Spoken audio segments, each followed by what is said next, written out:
तो जेडीयू की दूसरी लिस्ट भी अब जारी हो गई, या ना पूरी तरह से, यानी कि अब एनडीए के सभी सीटों पर उम्मीदवार उतार दिए गए। चिराग पासवान की कुछ सीटें हैं जिस पर बहुत जल्द अब उम्मीदवारों का ऐलान हो जाएगा। लेकिन महागठबंधन का क्या? नमस्कार, मैं हूं नीलू। बात आज महागठबंधन की होगी जिस पर अभी तक सहमति नहीं बन पाई है। देखिए, बाकी जो सहयोगी दल थे तो उन पर तो वो उनके साथ तो बातचीत हो गई आरजेडी की, लेकिन जो बातचीत कांग्रेस के साथ होनी थी वो बातचीत हुई ही नहीं है। आप सोचे कि ये क्या है, ये ईगो है या फिर सीट बंटवारे को लेकर तल्खी है, क्या है, कुछ समझ में नहीं आ रहा है। कल पहले फेज के नामांकन की आखिरी तारीख, आज अभी तक इस वक्त तक बिल्कुल सीटों की घोषणा महागठबंधन की तरफ से नहीं हुई है। हालांकि देखिए, चाहे कांग्रेस हो या फिर आरजेडी हो, वो सिंबल बांट रही है और अपने अपने प्रत्याशियों को वो सिंबल देके और उन्होंने दे दिया है। लेकिन प्रत्याशी कौन कहां से खड़ा होगा, इसकी लिस्ट, जो एक आधिकारिक लिस्ट होती है, वो अब तक जारी नहीं की गई है। देखिए, कल हमने देखा था राघोपुर से तेजस्वी यादव ने अपना पर्चा दाखिल कर दिया था।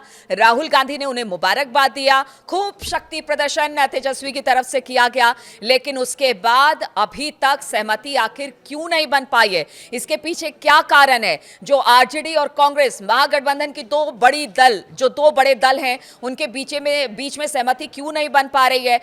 पटना एयरपोर्ट पर कांग्रेसी ही आपस में भिड़ते दिखाई दिए। आज कांग्रेस दिल्ली में एक मीटिंग कर रही है, उधर आरजेडी अपनी बातों पर अड़ी हुई है कि वो 50 सीटें ही कांग्रेस को देगी। इधर कांग्रेस का कहना है कि 75 से ज्यादा सीटें मिले। अब इस बीच में सबसे बड़ा सवाल यही है कि अगर यही मान मनौवल और मन मुटाव चलता रहा तो फिर जो एक आधिकारिक लिस्ट आती है प्रत्याशियों की, वो कब आएगी? और कहीं ना कहीं इससे महागठबंधन को एक नुकसान भी उठाना पड़ सकता है, क्योंकि एनडीए ने अपने तमाम सीटों पर प्रत्याशी उतार दिए। इक्का दुक्का बाकी है, वो भी जल्दी उस सीटों पर भी ऐलान हो जाएगा प्रत्याशियों का।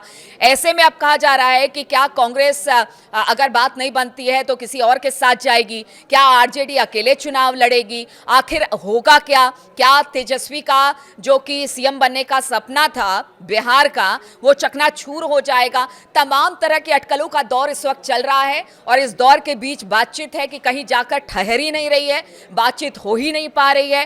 कांग्रेस और आरजेडी में लगातार मनमुटाव चल रहा है। आज देखना होगा कि जब कांग्रेस के नेता बैठेंगे दिल्ली में तो फिर उस दौरान क्या किसी तरह से सहमति बनाने की कोशिश की जाएगी, क्योंकि अब तक जो जानकारी हमारे पास आ रही है उसमें तो यही कहा जा रहा है कि कब लिस्ट जारी किया जाएगा, महागठबंधन की कब लिस्ट जारी होगी। 121 उम्मीदवारों की पहली लिस्ट होगी, लेकिन वो कब होगी अब तक पता नहीं चल पाया है, क्योंकि कल नामांकन का आखिरी दिन, 17 तारीख नामांकन का आखिरी दिन, और ऐसे में अभी भी ऊहापोह की स्थिति महागठबंधन में बनी हुई है। अभी तक सीएम चेहरा तक घोषित नहीं किया गया है।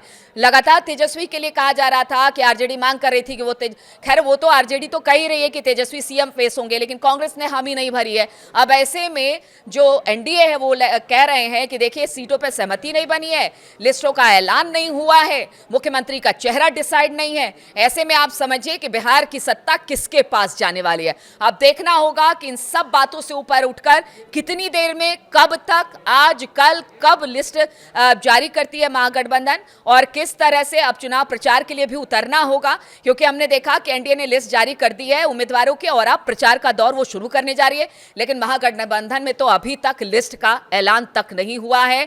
अब जब लिस्ट का ऐलान होगा तो उसके बाद क्या, किसको कितनी, कैसे सीट मिलती है, वो देखने वाली बात होगी। और तेजस्वी के लिए एक बड़ी चुनौती है कि क्या वो सीएम फेस के तौर पर जिस तरह से उनको प्रेजेंट किया जा रहा है, क्या उनके लिए ये सारी चीजें मुश्किलें लेकर आएंगी?